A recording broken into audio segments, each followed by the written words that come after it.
tudo bem com vocês? Bom dia, boa tarde. Resolvi aparecer aqui para a gente matar um pouco a saudade, mas também para a gente finalizar o nosso conteúdo do primeiro bimestre com o módulo 5, fechando a parte de estrutura atômica, tudo bem? Nessa aula nós vamos ver o modelo de Bohr, de Sommerfeld e também vamos descobrir que nós temos um diagrama chamado diagrama de Linus-Pauling. Aproveito para dizer para vocês que a aula vai acontecer através de alguns esquemas que eu faço com muito carinho para vocês e que eu quero que vocês copiem no caderno para que vocês revisem e entendam sempre o conteúdo. Tudo bem? Vamos lá para os esquemas e para a explicação. Então, pessoal, vamos lá para o esqueminha que eu falei para vocês na nossa aula de hoje. Então, nós vamos tratar do módulo 5, que começa com o modelo atômico de Bohr. Então, vocês sabem que os modelos atômicos, eles iam evoluindo, né, de acordo com que surgiam problemas nesses modelos. Qual era o problema do modelo atômico de Rutherford, que foi o último que nós estudamos? Então, no modelo atômico de Rutherford, pessoal, nós tínhamos aquele núcleo, que nós já sabemos agora que era carregado positivamente, e os elétrons, eles ficavam circundando esse núcleo. Logo, o que poderia acontecer? Se eu sei que os opostos se atraem, ou seja, as cargas opostas se atraem, seria possível que esse elétron, ele se chocasse com o meu núcleo. O elétron negativo entrasse em choque com esse núcleo positivo, não é verdade? E Rutherford não conseguia fechar essa lacuna, responder esse problema. E ele tinha um aluno chamado Niels Bohr. Esse aluno dele, chamado Niels Bohr, também era muito bom em matemática e ele tinha muitos conhecimentos na física quântica. E aí, o que Bohr ele utilizou para solucionar o problema do núcleo, da estabilidade do núcleo? Ele propôs que o modelo atômico ele não era formado por orbitais, como lá no modelo de Rutherford nós havíamos visto, e sim que o modelo atômico ele era formado por camadas. Cada camada dessa possuía um valor energético único.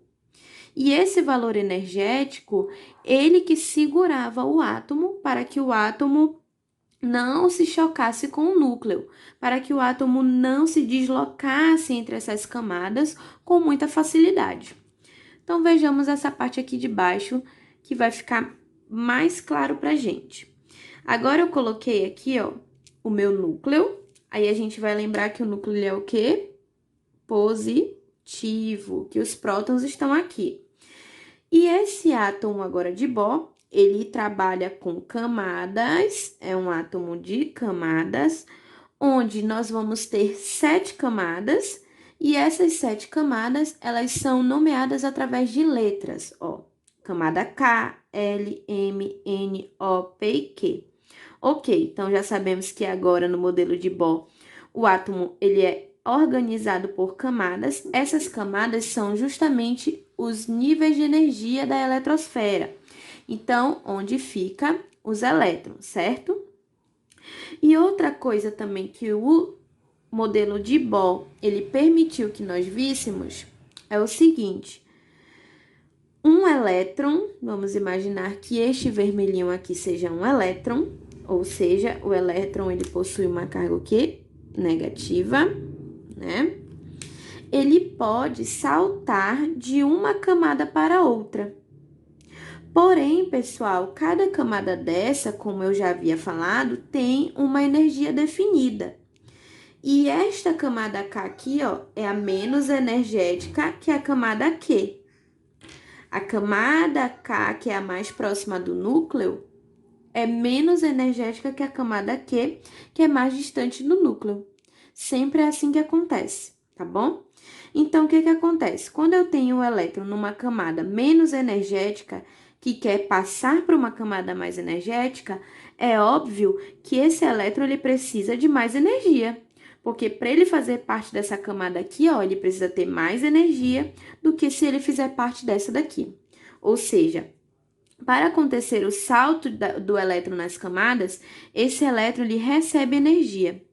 E a gente diz que a energia que esse elétron recebe é um quantum. Recebe um quantum de energia. Só que vocês concordam comigo que quando esse elétron ele vem para cá, para essa camada, ele não está na forma estável dele. A forma estável dele é quando ele está lá na casinha dele. Então, quando a gente está na casa de um primo, né? Quando a gente vai dormir na casa de alguém que a gente gosta, mas que não é a nossa casa. A gente se sente bem por um determinado tempo, mas depois a gente quer fazer o quê? Retornar para nossa casa. Então, isso que acontece com o elétron. Quando ele vem para a camada mais energética, ele recebe um quanto de energia. Só que aqui ele não se sente bem e ele precisa voltar para sua camada anterior, que é a camada menos energética. Se aqui ele recebeu energia, é claro que para retornar ele tem que liberar energia, não é verdade? Quando esse átomo ele libera energia, a gente diz que ele libera em forma de fótons. Pessoal, o fóton, ele é justamente a emissão de luz.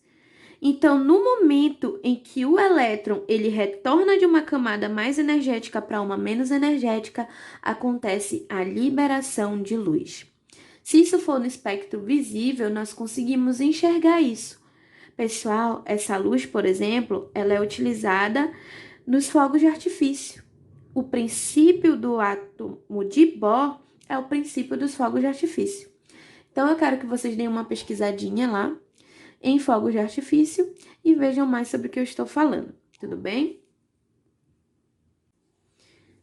Então, pessoal, após o modelo de Bohr, nós vamos chegar ao modelo de Sommerfeld. O que acontece então?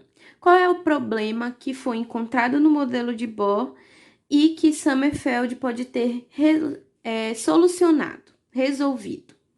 Na realidade, dessa vez não é um problema, não é um erro, não é nenhuma lacuna, e sim uma nova observação. Sommerfeld, ele percebeu que o átomo, além das camadas que Bohr já tinha predestinado, dentro de cada camada dessa vinha uma camada elíptica formando uma outra conformação. Então, em cada camada eu tinha no entorno dela uma subcamada, ou seja, veio a informação de que o átomo ele não era formado apenas pelas 7 camadas de Bohr, e sim que cada uma das 7 camadas tinha também o que nós podemos chamar de subcamadas. Lembrando, pessoal, que as camadas são níveis de energia, cada camada tem um nível de energia. Então, as subcamadas, nós também podemos pensar que são subníveis de energia. Professora, eu não consegui entender direito aqui por esse desenho, não.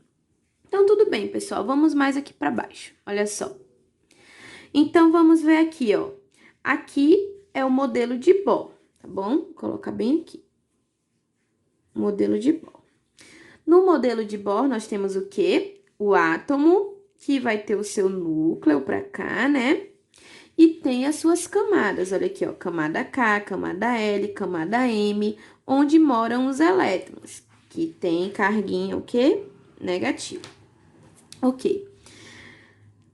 Aqui já no átomo de Sommerfeld, vou colocar aqui também o nome dele para a gente visualizar melhor. Eu tenho o núcleo, eu tenho as mesmas camadas aqui, ó, K, L, M, só que agora, pessoal, eu tenho outras camadinhas aqui, ó. Vocês estão vendo essas linhazinhas em azul? Então, elas estão representando as subcamadas desse átomo. Ou seja, na camada K, eu tenho aqui uma subcamada chamada S.